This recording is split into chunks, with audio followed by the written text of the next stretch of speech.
USPAP 7-hour national update course 2022 through 2023. Chapter 6, case studies 1 and 2. Quiz. Number 1. Is appraiser J permitted under USPAP to receive compensation for an appraisal based on the value of the property? For instance, $100 on an appraisal fee for every $100,000 of property value. Ready, set, go. No, I'm going to go no, this is prohibited. Right on, you answer correctly. So remember, is appraiser J permitted under USPAP to receive compensation for an appraisal based on the value of the property? For instance, $100 of every appraisal fee for every $100,000 of property value. You said no, this is prohibited, and that was correct. Comment. I'm not sure why the answer is no, given number 119 in the reference materials. Ryan Moore.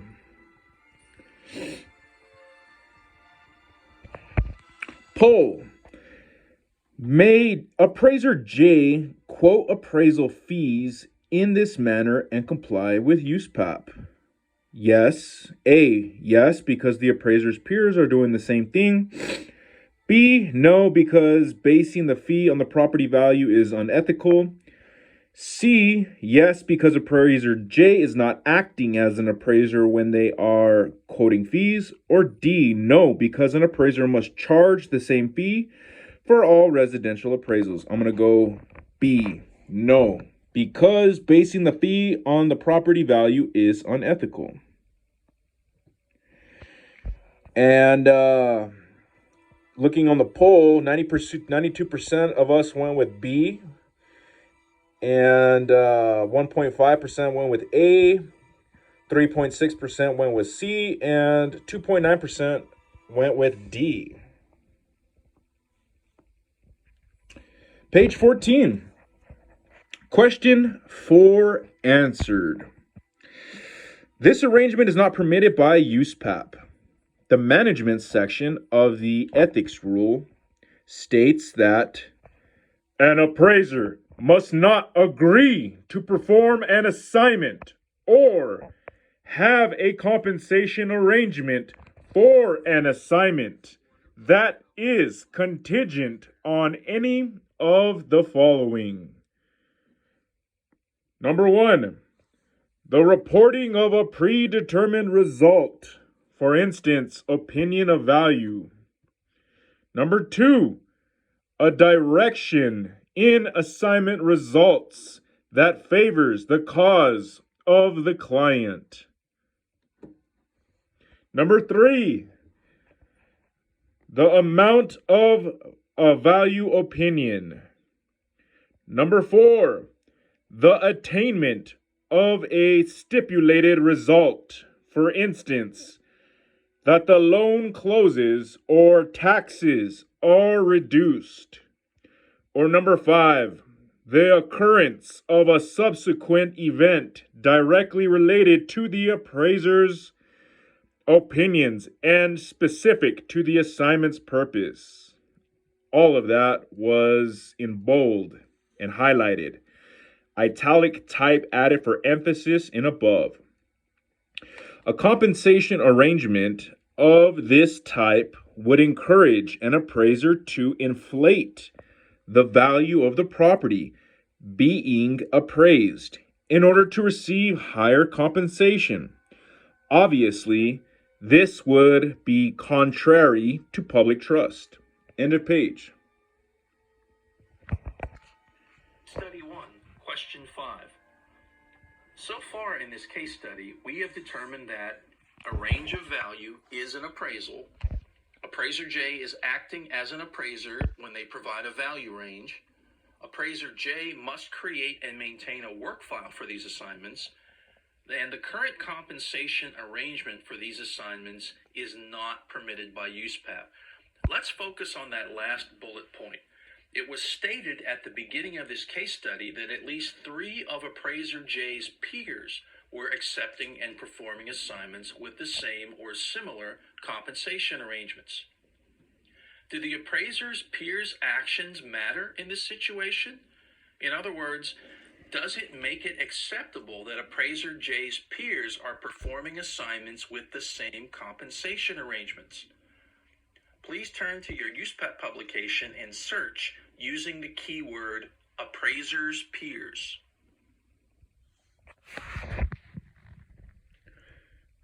Comment. Location you state above in USPAP is on page 14 and not 17 as you show. Ray Meyer. Quiz. Number 1. Who are appraiser J's peers? Ready, set, go. A. Other appraisers who have been in the profession for a similar length of time. B. Other appraisers who have expertise in the same or a similar assignment. C. Other appraisers with the same level of state-issued credential. Or D. Other appraisers who are located in the same geographic area. I'm going B. You want to know how I know all that? Because I've read the book. Poll results. Does the fact that appraiser J's peers perform assignments under the same type of compensation arrangement mean that it is acceptable for appraiser J to do the same? A. Yes, because if the appraiser's peers are doing it, then it is permitted under USPAP. B. No, because the compensation obligations in the ethics rule are not based on an appraiser's peers' actions. C. Yes, but appraiser J needs to be careful not to violate any antitrust laws. Or D. No, but states do not enforce that part of USPAP anyway. I'm going to go B. No, because the compensation obligations in the ethics rule are not based on an appraiser peers' actions. 91.8% of students went with B, 3.8% went with A, 2.7% went with C, and 1.8% went with D. Page 16. Question 5 answered. This arrangement is prohibited by USPAP, regardless of the actions of appraiser J's peers. The prohibition of contingent compensation in the management section of the ethics rule does not mention the appraiser's peers. The actions of an appraiser's peers is one of the benchmarks for an acceptable scope of work under the scope of work rule, but the appraiser's peers' actions have no bearing on compliance with the ethics rule. 32. Competency errors and bias. This case study consists of 3 different scenarios involving the appraisal of a 400-room hotel. Scenario 1. Appraiser RP is working on an appraisal assignment where the subject of the assignment is a hotel with 400 furnished rooms. Appraiser RP receives a copy of a sales contract that indicates the sale price of $90 million includes an estimated $2 million in personal property. The client notes that, in the appraisal report, appraiser RP has concluded the personal property has a value of $2 million. This appraisal assignment requires appraisal competency in both real property appraising and in personal property appraising. Appraiser RP is a real property appraiser and agreed to perform the appraisal assignment with appraiser PPA, a personal property appraiser. Appraiser RP informed the client that they did not have the knowledge and experience necessary to develop an opinion of value for the personal property. Appraiser RP, however, worked directly with Appraiser PPA, and thus, when the report was delivered, Appraiser RP was competent to conclude the opinion of value for the personal property. Thus, the report contained two certifications. One certification, signed by Appraiser RP, who accepted full responsibility for the real property elements of the certification, real property assignment results, and real property contents of the appraisal report. Appraiser PPA was not mentioned or acknowledged in any way in this certification. One certification, signed by Appraiser PPA, who accepted full responsibility for the personal property elements of the certification, personal property assignment results, and the personal property contents of the appraisal report. The certification was also signed by Appraiser RP, who was credited with significant personal property appraisal assistance and accepted full responsibility for anything related to the personal property elements of the certification, personal property assignment results, and the personal property contents of the appraisal report. Is the above possible scenario the correct way to handle this situation under USPAP? Please search the USPAP publication to determine. Key search phrases could include competency, significant appraisal assistance, and or certification.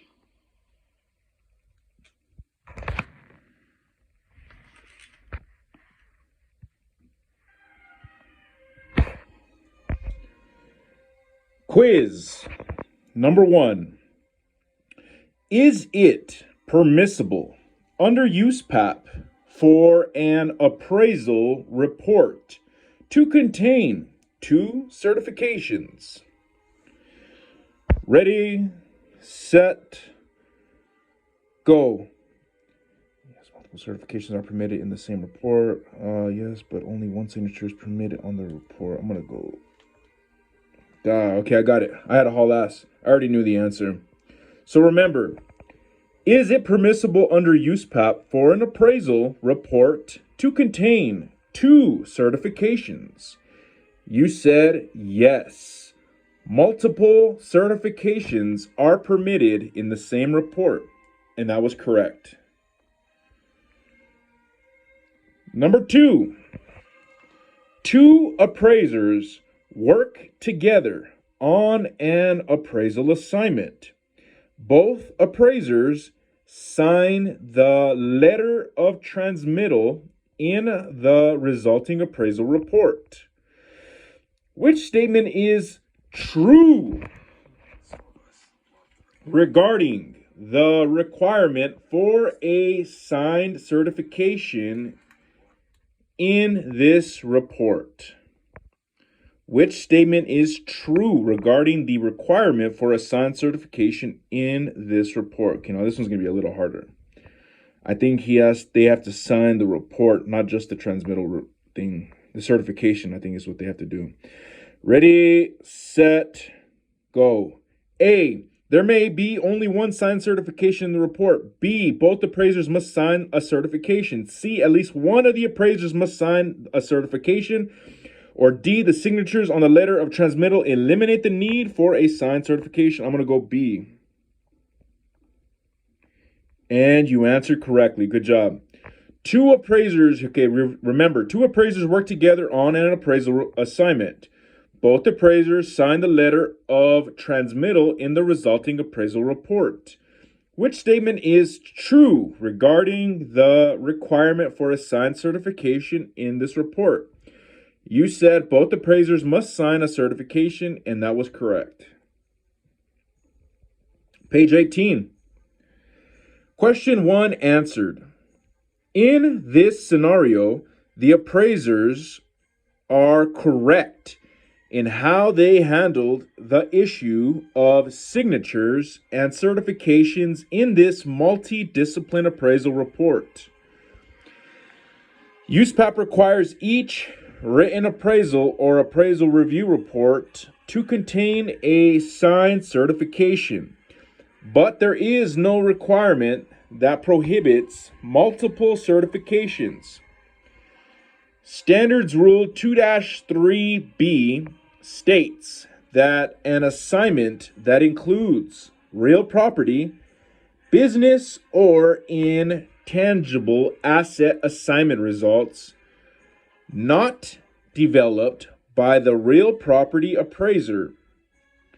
Any real property appraiser who signs a certification accepts full responsibility for the real property elements of the certification, for the real property assignment results, and for the real property contents of the appraisal report. A personal property or intangible asset appraiser may sign a separate certification accepting full responsibility for the personal property assignment results.